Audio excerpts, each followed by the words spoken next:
We have this very common identity for differential or derivative of a certain function, but the function here is actually considered as a constant function c.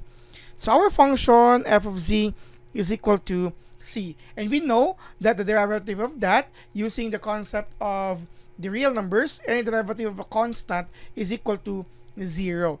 That's why we have it here for complex functions, the idea in the complex number system, and to verify or to prove that this is also true in that perspective. That allow us to use the definition of a derivative, as we are going to take the derivative of our function z is equivalent to the limit of your f of your z plus delta z minus f of z all over delta z as delta z approaches 0.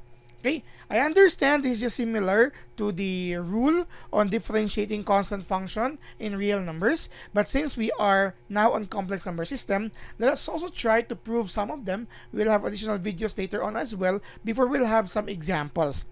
Now, we know that it's a constant function.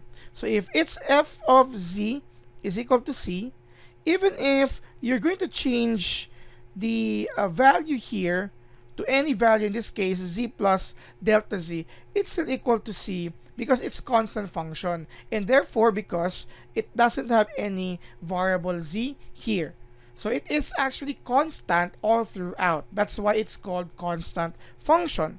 So with that, now this is equivalent to the limit of your f of z plus delta z, which is actually c, minus the original function c over delta z.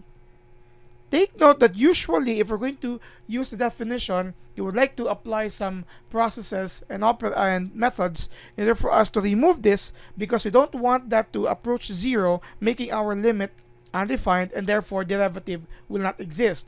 But in this case, looking at our just the input of our numerator, c minus c is 0 over delta z. Let's not apply the value of delta z first, because basically that is just equal to 0. So you have here the limit of 0 as delta z approaches 0. And since it's 0 times that limit, the answer here is 0.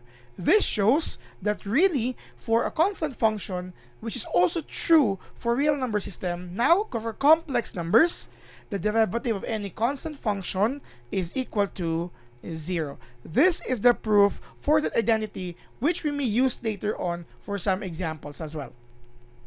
Thank you very much for watching.